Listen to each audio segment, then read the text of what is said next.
'Cause I just wanna go to the deep end. I just wanna. Tech news में आपका स्वागत है। आइए दोस्तों, बहुत सारी खबरें, गर्मा गर्म ताजा खबर हमेशा की तरह लेके आया हूं। और आज हमने बाल कटाया, हम बहुत शरीफ लग रहे हैं। वैसे आपको कभी ऐसा घर में किसी ने बोला है, कभी आपने एकदम ज्यादा बाल बड़े कर दिए हो या दाढ़ी बढ़ा दी हो, यार जानवर लग रहा है, बाल दाढ़ी कटा के आ? मेरे को ऐसा किसी ने बोला नहीं है। पोल की बात करते हैं। मैंने आपसे पूछा था कि भाई आप इलेक्ट्रिक व्हीकल्स या फिर नॉर्मल बाइक कौन सा चूज करोगे, तो अराउंड 60% से ज्यादा लोगों ने ई बाइक कहा। हमको भी इंटरेस्ट है, हमने भी मंगाया है। अनबॉक्सिंग तो नहीं होगी, लेकिन चलाकर रास्ते में जरूर बताएंगे। वैसे दोस्तों, Redmi 10 Prime की हमने अनबॉक्सिंग कर दिया है। अगर आपने नहीं देखा है, अब देख लीजिए। बहुत सारे वीडियोस आने वाले हैं, बहुत मजा आने वाला है। वैसे आप लोग लाइक करिए, लाइक्स बढ़ाइए। आपको बताया ना मैं कितना भूखा हूं। देखो, नहीं जाना, डैडी का फोन आ जाएगा, छोड़ो। हाँ, फटाफट से आज की टेक न्यूज़ शुरू करते हैं।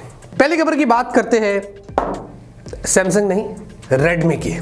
इंडिया में Redmi ने अपने Redmi 10 Prime और Redmi Buds 3 Pro को लॉन्च कर दिया है। Redmi 10 Prime दो वेरिएंट्स में आता है, 464 12,500 का है और 6128 14,500 का है। 7 सितंबर से सेल शुरू हो जाएगी। मुझे लगता है प्राइस ठीक है, नॉट बैड, थोड़ी और कम कर सकते थे, लेकिन इश्यू यहां पर यह है कि इनकी प्राइस बढ़ जाती है बाद में। ये सबसे बड़ा पंगा है, ये नहीं होना चाहिए। ये होगा तो फिर मतलब नहीं है। और साथ में Redmi Buds 3 Pro दोस्तों, ये Qualcomm चिपसेट के साथ आता है, डुअल ड्राइवर से, 30 आवर्स बैटरी है, IPX4, ब्लूटूथ वर्जन 5.2 वगैरह वगैरह। इसकी प्राइस 3,000 रुपए की है। इसमें एक्टिव नॉइस कैंसिलेशन नहीं है।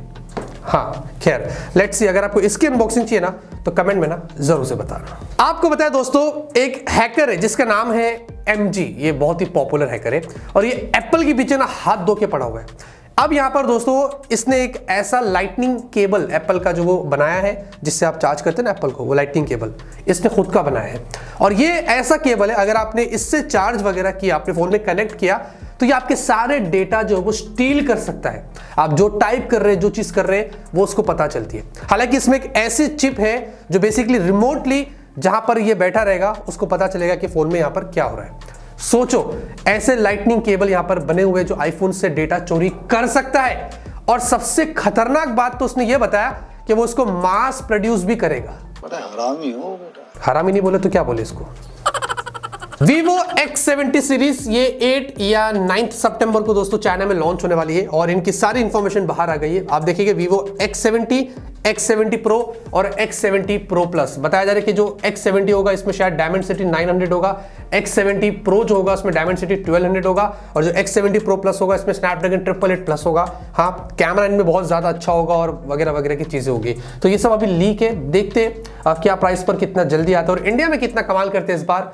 वैसे आप एक्साइटेड है Vivo X70 सीरीज के लिए? कमेंट में ना जरूर से बताना। ट्राई ने दोस्तों हाल ही के अंदर जितनी भी जो टेलीकॉम कंपनी से इनको बहुत बड़ी वार्निंग दे दी है। एक बहुत ही गलत तरीके की प्रैक्टिसेस यहां पर की जा रही है। यानी कि फॉर एग्जांपल, अगर आप एयरटेल का सिम कार्ड यूज कर रहे हैं और अगर आपको जियो पर पोर्ट नहीं भी करना है, तो जियो की तरफ से थर्ड पार्टी पार्टनर्स द्वारा, कंपनी नहीं करती है, थर्ड पार्टी पार्टनर्स द्वारा ऐसे ऑफर दिए जाते, लोग मजबूरन वहां चले जाते। फॉर एग्जाम्पल, 50 रुपए में महीने के 4 GB, लालच आ जाती है ना, अरे चलो जियो पर पोर्ट कर लेते हैं। ऐसा मैं बोल रहा हूँ, ये एग्जांपल दिया था। तो ये जो है ये रेगुलेट नहीं होते ऑफर्स। ट्राई बोलता है हमारे पास ये रेगुलेट नहीं है और ऐसे अगर आप प्रैक्टिसेस करोगे तो ये फेयर नहीं है, ऐसा नहीं होना चाहिए। तो जो MNP वाला जो सीन चल रहा है, मैं आपको बता रहा हूँ, ऐसे कांड हो रहे हैं इंडिया के अंदर।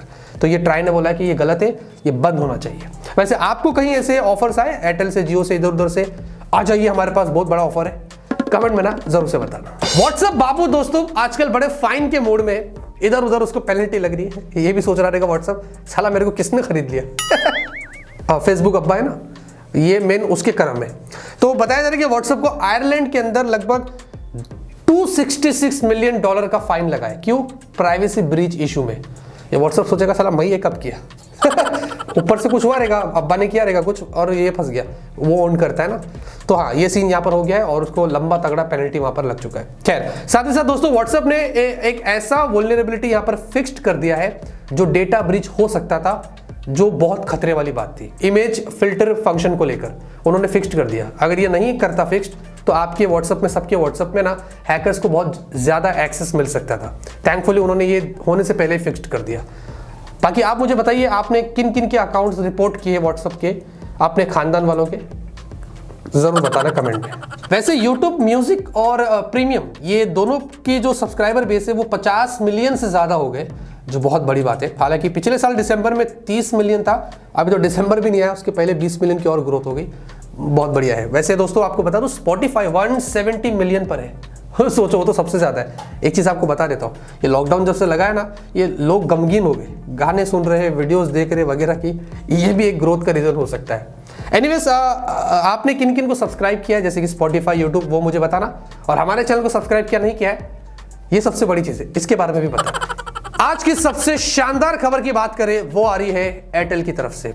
इंडिया में पहली बार, ये पहली ऐसी टेलीकॉम कंपनी बनती है एयरटेल, जिन्होंने 5G नेटवर्क पर क्लाउड गेमिंग टेस्ट करी है। यानी कि इसके लिए आपको गेम डाउनलोड करने की जरूरत नहीं है, ऑनलाइन आप गेम्स को खेल सकेंगे, हार्डवेयर भी आपको पावरफुल होने की जरूरत नहीं है। इसी को बोलते हैं क्लाउड गेमिंग। उन्होंने 2 गेमर्स को इसके लिए हायर किया था प्रेजेंट करने के लिए, लेकिन सोचो दोस्तों, क्लाउड गेमिंग 5G नेटवर्क पर इंडिया में एयरटेल ने टेस्टिंग कर दिया है, और ये जैसी 5G आएगा हमें ये सारी सर्विसेज भी इंडिया में देखने को मिलेगी। इसके लिए मैं बहुत एक्साइटेड हूं, क्योंकि इसके लिए आपको सिर्फ 5G नेटवर्क चाहिए, कोई हाई एंड आपको फोन नहीं चाहिए। सोचो। फाइनली Realme Pad इंडिया की ऑफिशियल लॉन्च डेट आ गई है, 9 सितंबर को ये लॉन्च हो रहा है। जी हाँ, जिस दिन Realme 8S और Realme 8i भी लॉन्च होने वाले हैं। मैंने आपको कल उसके बारे में बताया था ना कि Realme 8S और Realme 8i की आपको अनबॉक्सिंग देंगे, और साथ में Realme Pad की भी दे देंगे वो तो हिंट था, और आज वो हो गया है ऑफिशियल। हमारी टेक न्यूज को गौर से देखिएगा इसे, और कुछ भी बीतने बोल देना पकड़ लेना वही आपका हथियार है। साथ ही साथ Realme 9 इसकी फुल स्पेक्स यहां पर लीक हुई है, जो पॉसिबली हमें इंडिया में अक्टूबर में देखने को मिल सकता है। बताया जा रहा है कि इसमें आपको हाई रिफ्रेश रेट वाली AMOLED डिस्प्ले मिलेगी, 120 हर्ट्ज वाली, आपको 4500 mAh की बैटरी, 65 वाट चार्जिंग, पीछे 64 मेगापिक्सल कैमरा होगा, और Dimensity 900। हाँ, ये चिपसेट अच्छी है, पर मुझे पता नहीं 20,000 के नीचे आएगा भी कि नहीं आएगा, और ये सच है झूठ इसके बारे में भी फिलहाल पता नहीं है। लेकिन इस बार बताया जा रहा है कि Realme 9 सीरीज से ज्यादा होप से और कुछ बड़े चेंजेस हमें देखने को मिल सकते हैं। लेट्स होप कि इस बार Realme कुछ बेटर करते हैं। देखो देखो देखो, हाँ हाँ, कैसा लगा स्किप करके? देखो, शर्मिंदगी से मैं छोटा हो गया लेकिन चलेगा, मैं ऐसी न्यूज़ देगा, कोई बात नहीं। तो PUBG न्यू स्टेट दोस्तों, जो पॉसिबली अगले महीने 8 या 9 अक्टूबर के आसपास आ जाएगा। प्री रजिस्ट्रेशन स्टार्ट हो गया है, आपने तो कर लिया रहेगा। बताया जा रहा है दोस्तों कि क्राफ्टन जो है इसके लिए भी इंडिया में एक अलग से टीम बनाएगा, या फिर वो जो उनकी बैटल ग्राउंड्स वाली जो टीम है वही यहाँ पर इनको टेक ओवर करेगी, काम करेगी। और दूसरी बात, सारा के सारा इसका भी जो डेटा वगैरह जो लफड़ा रहेगा वो सब कुछ इंडिया के लिए रहेगा। इससे ये पता चलता है कि ये जो गेम आ रहा है इंडिया में, ये ग्लोबल से डिफरेंट होगा और इसको भी ऑप्टिमाइज किया जाएगा। और ये मेरे हिसाब से बहुत ही अच्छी चीज़ है हमारे लिए फ्यूचर में, ताकि ये गेम बैन ना हो। तो लेट्स सी कि इस बार क्राफ्टन PUBG न्यू स्टेट को लेके क्या क्या चेंजेस करता है, मैं आपको बीच बीच में बताता रहूँगा। अभी भी मैं शर्म से नीचे ही हूँ, डोंट वरी।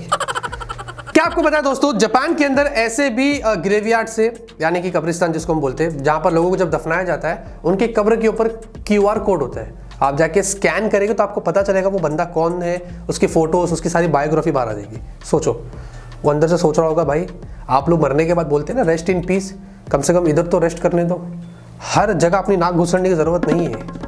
आज की टेक न्यूज़ खत्म होती हुई करता, आपको आज की टेक न्यूज़ पसंद आई लाइक करिए। तब तक के लिए ऑलवेज कीप स्माइलिंग।